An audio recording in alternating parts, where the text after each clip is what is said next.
Assalomu alaykum hurmatli o'quvchilar. Sizlar bilan bugun 5-mavzuni O'zbekiston tarixidan 5-mavzuni ko'rib chiqamiz.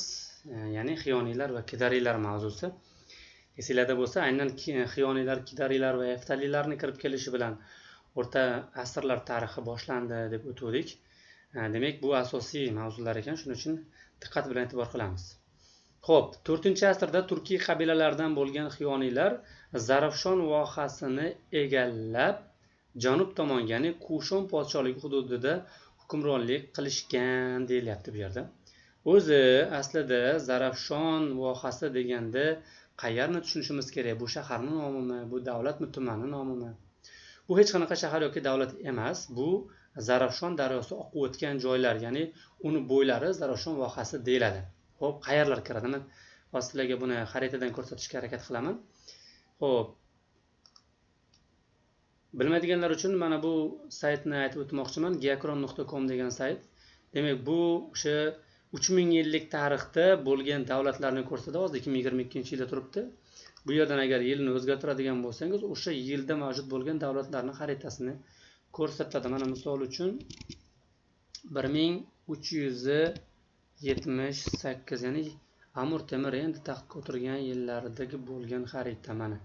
Temurlan deb ko'rsatyapti. Mana shu joylar. Demak, Amir Temurning davlati bo'lgan bu paytda. Mana bunday qilsak, bu kichrayadi va butun dunyo bo'yicha ko'rsatadi bu narsani. Oq joylarchi, oq joylarda bu paytda hali davlat mavjud bo'lmagan hududlar, oq joylar. Xo'p, demak, qaytamiz. Xo'p, o'zimizning yiligimizga qaytib olamiz. 2022. Xo'p, Zarafshon haqida gaplashayotgandik. Qaranglar, mana hozirgi Tojikiston hududida mana Zarafshon daryosi oqib keldi, mana Samarqandga kirdi, undan Buxoroga o'tdi-da, mana Amudaryoga qo'shilyapti. Demak, mana shu daryoni atroflari Zarafshon vodiysi deyiladi umumiy nom bilan mana shu joylar. Zarafshon vodiysi. Demak, dastlab ular Zarafshon vodiysiga kelib o'rnashdi, keyin janubga deyapti, mana janubga, ya'ni hozirgi O'zbekiston janubiy qismi. Bilasizlar, bu davrda mana bu yerlarda Kushon davlatining hududiga kirardi mana bu yerlar, Hindiston shimoliy qismlari, Pokiston, Afg'oniston. Demak, dastlab bu yerga o'rnashdi, keyin mana bu yerlarga ham kelib o'rnashdi, ya'ni janubiy qismlarga borib Kushon davlat hududlarini egallashdi deyapti. Xo'p, endi ularning markazi Toxariston bo'lgan. Shimoliy Hindiston, Afg'oniston va Xurosonning bir qismini o'z ichiga oladi deyapti. Shu o'rinda sizlarga Movarounnahr bilan Xurosonni farqlashni tushuntirib ketay, chunki keyingi darslarimizda juda ko'p ishlatiladi. Movarounnahr qayer, Xuroson qayer. Xo'p, bilamiz, mana O'zbekistonning pastki qismidan Amudaryo oqib o'tadi, mana.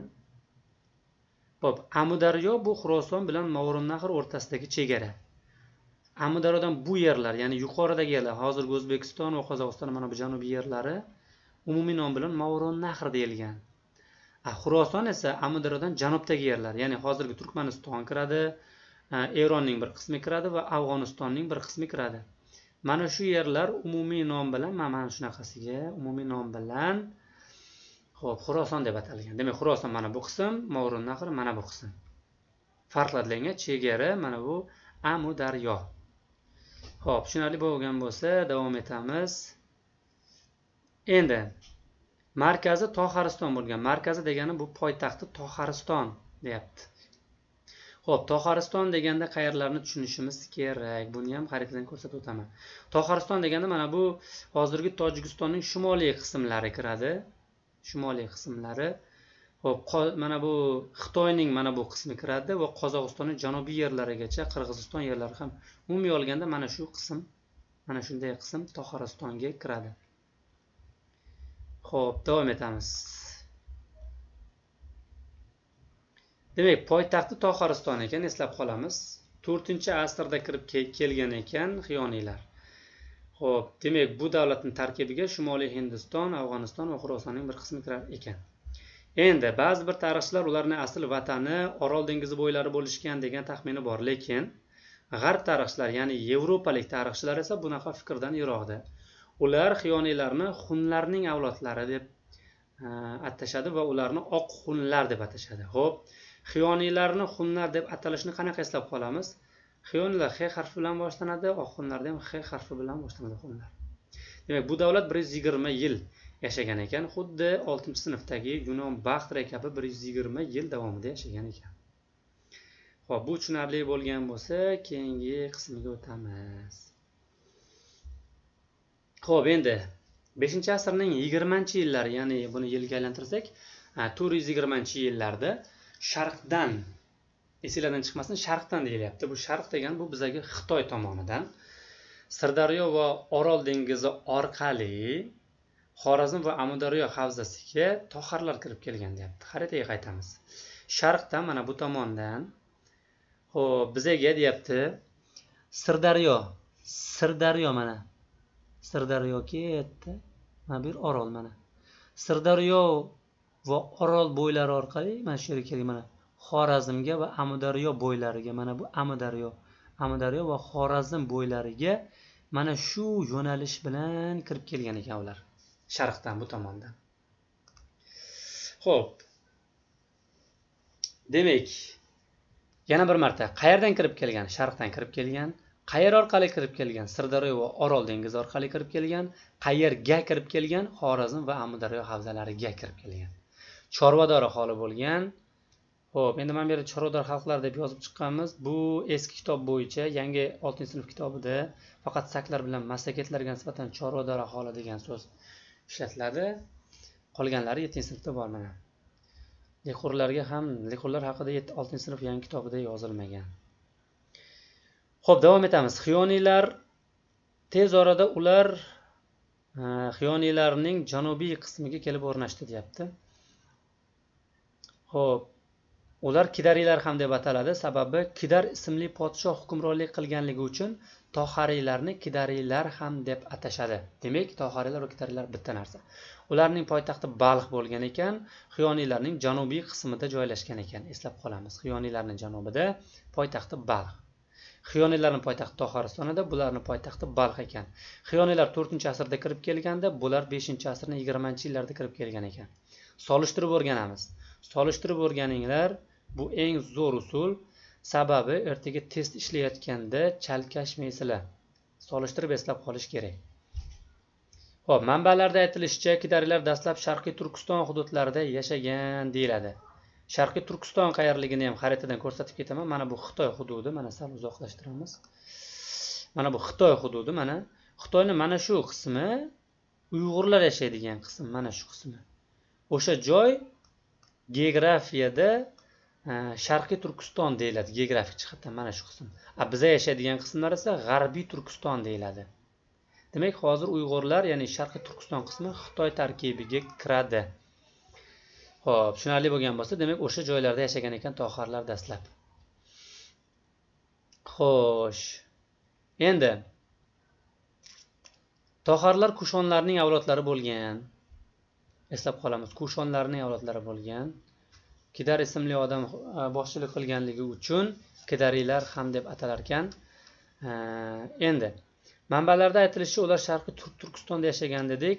Yuechijilar, ya'ni Kushonlar hukmdori Sidolo Jujanlar hujumi tufayli o'z qarorgohini Bolo, ya'ni hozirgi Balx shahriga ko'chirgan.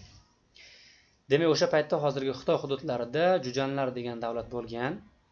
Mana xohlasangiz boyaga xaritaga yozib ko'ramiz shu davrni. Qachon mana 400-yillarmi? 400-yil mana Jujanlar. Jujanlar bo'lgan mana. Xo'p.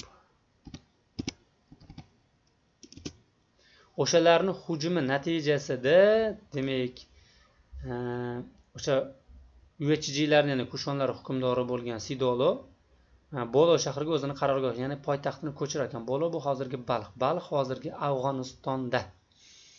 Kidar esa bu paytda Shimoliy Hindistonga hujum qilib, Gandharadan shimoldagi 5 ta davlatni o'ziga bo'ysundirar ekan. 5 ta davlatni. Endi Kidariylar Hindistonda Gupta davlatini egallab olishadi. Va bu yerda 75 yil hukmronlik qilishadi va Xitoyga elchi yuborishgan. Demak, Kidariylar Xitoyga elchi yuborishgan, xiyoniylar yuborishmagan, eslab qolamiz. Xiyoniylarda elchilik degan narsa yozilmagan kitobda. Kidariylarda, ya'ni toharlarda esa Xitoyga elchi yuborilganligi haqida ma'lumot beriladi. Xo'p, davom etamiz.